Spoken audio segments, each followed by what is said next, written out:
Hello everybody, welcome to part 3. So for this part I thought we would take a look at the perks in Skyrim with regards to how to make it easier for yourself in combat. So let's start off simple with the one-handed and two-handed skill tree because these two are very similar. Obviously Armsman and Barbarian, you want to get all the perks in these skill trees. But something that I want to say before I continue is I want to talk about the specialty perks. For the one-handed it's Bonebreaker, Bladesman and Hack and Slash. And for the two-handed, it's Skull Crusher, Deep Wounds, and Limb Splitter. Under normal circumstances, if you want to min-max your character and basically make it the best it can be, do not put any perk points into these. The majority of them are a waste of a perk. For example, Bladesman and the equivalent one for two-handed weapons have a chance to do 10% more damage, and the more perk points you put in it, the more extra damage you can do. However, critical damage is based off of your base damage of your weapon. So let's say you have a sword that does 10 damage originally and you smith it and upgrade it to do 100 damage. Well, your critical damage will still be based off of that 10 damage. You are much better off swinging your weapon one more time than waste 3 perk points in this. Hack and Slash is potentially the second best, if you want to call it that. This allows you to bleed enemies. It can also be coupled with a shield in the game that does the same thing. However, there are a lot of enemies in Skyrim that cannot bleed, such as machines and draugrs. Overall, not good. Also a waste of 3 perks. And the final one is Bonebreaker. This perk is useful against some enemies, but what you have to keep in mind is that the majority of enemies in Skyrim do not have an armor rating or they have very low armor.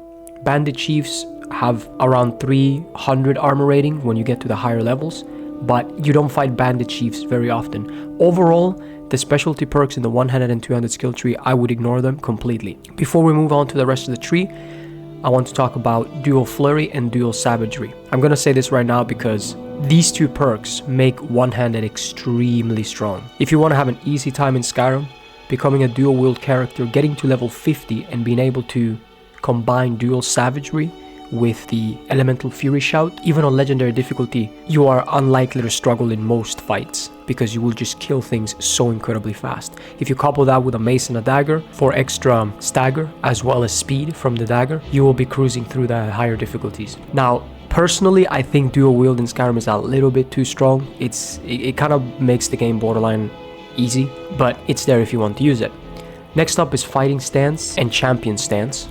These two perks are quite useful, 25% less stamina. Now, you do have vegetable soup, so technically they are useless if you like to use vegetable soup. However, you need them to unlock the rest of the tree. But all in all, these are pretty simplistic and easy perks to understand. The next two coming up are Critical Charge and Savage Strike for one-handed, and Devastating Blow and Great Critical Hit for two-handed. These again are kind of mirrored from the one-handed and the two-handed. They do similar things. The best one out of these two is Devastating Blow for two-handed and Savage Strike for one-handed. When you do a standing power attack, which by the way, you can power attack in 4 different directions in Skyrim. In my opinion, the standing power attack is the most effective, efficient, and overall best one. The second best is the forwards power attack, and the sideways power attack is really only useful for two-handed. The backwards power attack is useful for paralyzing, but it's very difficult to hit that one. We'll get to that. Anyways, 25% more damage is essentially like you have another Armsman perk plus 5% more. Remember how our Armsman gives you 20% every single time, up to a maximum of 100% more damage with your weapons. Savage Strike with standing power attacks will give you basically 125% more damage when you do a power attack. Critical Charge and Great Critical Charge are very difficult to hit most of the time, because you really have to time your attacks perfectly for you not to overshoot it. And one of the things that I like to do in Skyrim, I covered this in the second part of this series, I like to attack before I'm within range of my enemy as I'm moving forward. This way my attack lands as soon as I am within range of the enemy. This perk makes it a lot more difficult to do that because your character will perform a jumping attack instead. I would recommend, if you're min-maxing, once again, I would not recommend getting this perk. And finally, in the two-handed, before we move on to the final perk in the skill tree, you have Sweep. It is not a bad idea to stop at the previous perk, Devastating Blow and Savage Strike, because both Sweep and War Master, as well as Paralyzing Strike for the one-handed, are pretty much just novelty perks. They're more for fun, really. And the Sweep perk, although you would think it would be really useful because you can attack 4, 5, 6 enemies that are all in front of you, this is very difficult. Enemies in Skyrim tend to do a little bit of a back and forward, especially when they're in groups. They go in and out of your range, and so it's difficult for you to be able to actually hit, sometimes even just 2 people with this sweep perk. It's something that I've noticed. While it's really satisfying to do, it is not exactly very useful or efficient in terms of perk uses. Finally, War Master and Paralyzing Strikes. These are very difficult to hit as well because you have to be moving backwards when you do this. Something that I like to do when I try to get a Paralyzing Strike on an enemy is I sprint past them a little bit and then I power attack as I walk backwards, so that basically when my power attack actually lands, the enemy is still close to me. You can also try to time this against very aggressive enemies, the ones that charge you really aggressively, and try to time your power attack in that sense. But yeah, 25% chance to paralyze is not bad at all. This is actually pretty useful. I mean, once you're level 100, you're pretty powerful in the first place, but these perks are not entirely horrible. That's all for the one-handed and two-handed skill tree. Let's move on to block for a little bit. The block skill tree is one of my favorites in the entire game. I think it has so many useful perks. However, something that I would like to say, shield wall is a little bit broken. The description of this perk is pretty much false.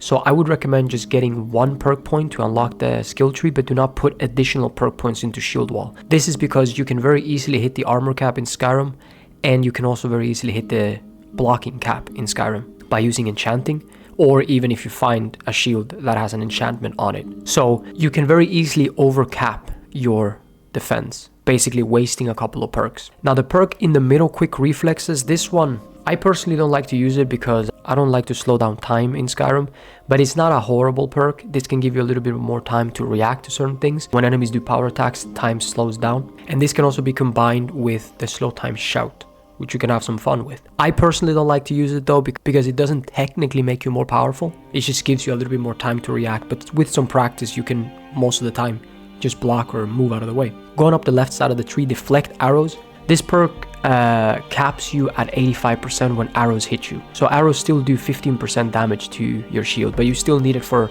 some of the more useful perks. I think it's pretty good. Some of the better shields to use this with is the Shield of Ysgramor, because it's really large. The normal dwarven shield, as well as that imperial shield you get with the anniversary edition of the game. Elemental protection. This is one of the greatest perks in the whole game, in my opinion. It gives you 50% resistance to all 3 elements. You can do something really good for your character early game. Usually I don't like to recommend that you power level a certain skill because it leaves other ones in the dust, but early game, if you want, you can put on the heaviest armor you can find, the heaviest shield that you can find, and go train block against the mud crab until you reach level 50. This is gonna make life so much easier against mages and dragons. And of course, elemental protection can be combined with spellbreaker, although doing that quest can be a little bit difficult for a lot of characters. But one of the greatest perks in the game, get it as quickly as you can. You can also use trainers to train to 50. Block Runner is one that goes great with the previous one that we looked at. It allows you to move at normal speed with a shield raised. This is gonna make you so much more maneuverable on the battlefield. Finally, Shield Charge.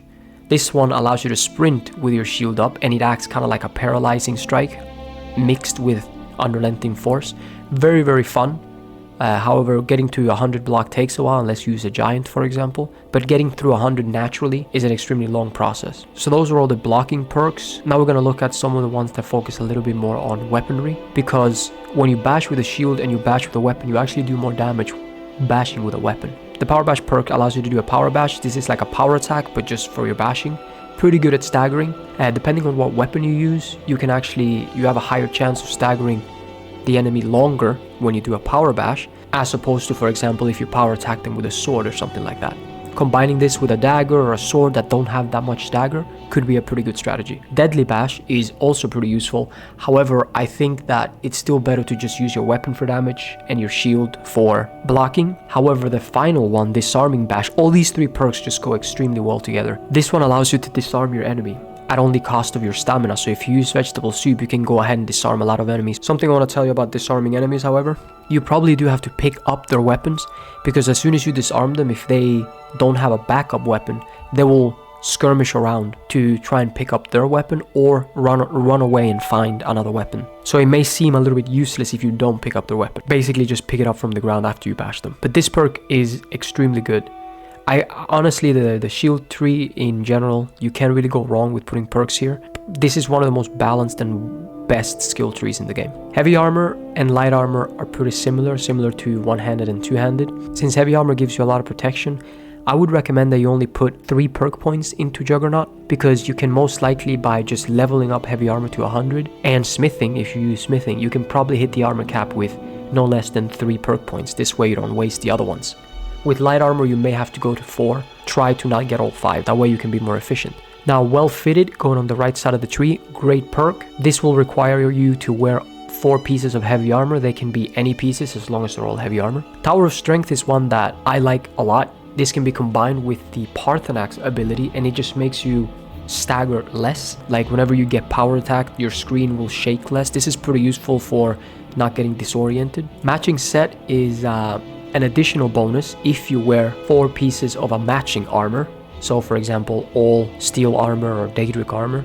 Very good perk. This is what I mean, that it's not that difficult to hit the armor cap with heavy armor, because you have so many perks that give you additional protection on top of the Juggernaut perk. Reflect blows is one that I generally don't get. I don't feel like getting it, because here's the thing, you already hit the armor cap.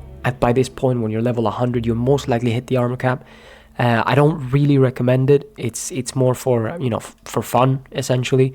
But if you make your character properly, you won't struggle to the point where you actually need reflect blows. Now the next 2 perks on the left side, Fist of Steel and Cushioned, are in my opinion not very good. Fist of Steel are only good for unarmed builds. You can mix this with a Khajiit, but generally speaking, unarmed is never going to be as good as 1 or 2-handed. Cushioned could be convenient sometimes, but if you're just a little bit smart with your gameplay, I mean, you can scale down pretty much 90-degree angle, so you shouldn't need to fall like that. However, the 2 perks that they unlock, Conditioning. If you've been watching these videos, one of my favorite thing is weightless armor. I use heavy armor with the Steedstone. Conditioning essentially removes this need for the Steedstone. So once you are level 70 heavy armor, as a matter, I think this perk is so good that I would quote unquote waste 2 perk points to get Conditioning with the previous 2, because this allows me to, this frees up my slot to use something other than the Steedstone as my stone. Then I recommend the Atronach or the Lord. So that was all about heavy armor. Heavy armor is a very, very good thing. Let's go over to light armor. Light armor, you have Agile Defender. You can probably get 3 or 4 perks here as well. Use smithing to reach the armor cap with light armor. Comfort Fit is extremely good, as well as in the heavy armor skill tree. 25% more is very, very nice. Unhindered. This is, you get this. This is basically what I talked about before with the Conditioning perk on the heavy armor skill tree. This makes light armor weightless at level 50. So it's really, really good. Windwalker, stamina regenerates 50% faster. Honestly, because of vegetable soup, I would kind of argue maybe you can give this one a pass, especially if you want to min-max your character a little bit.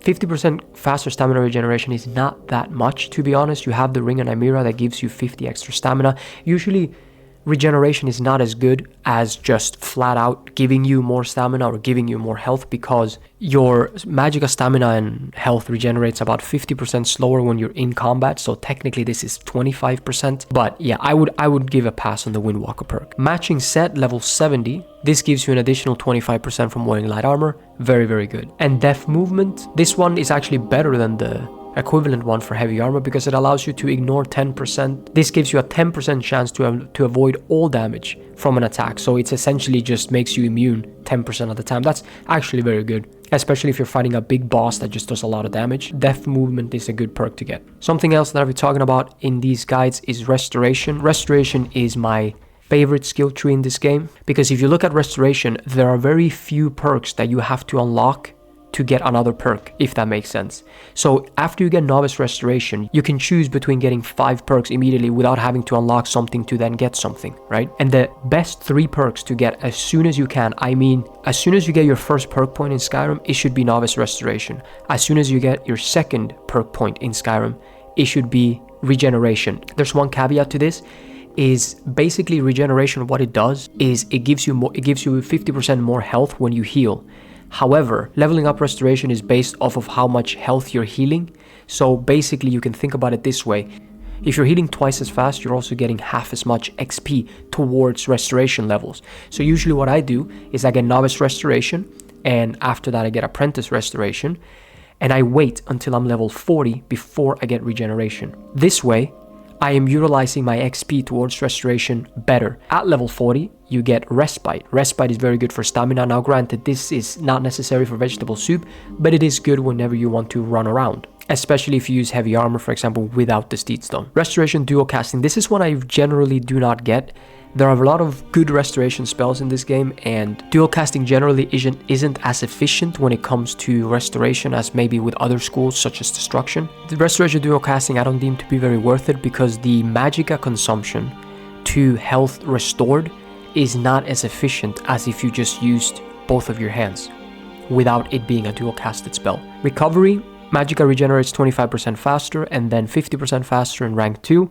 In combat, this is going to be, of course, halved, but magicka regeneration is one of the best things that you can have regardless. And you can combine this with something like the Atronach Stone, or robes or enchantment. This is one of the perks that has to do with regeneration that I actually recommend. Get both of these as soon as you can. Ward Absorb. Unfortunately, this perk is really, really bad. In one of the greatest skill trees in the game, I think Ward Absorb, unfortunately, is like one of the worst perks in the game.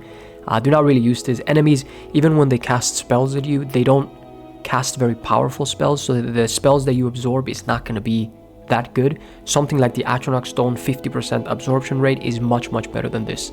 Necromage is probably the strongest perk in the game if you know how to use it properly.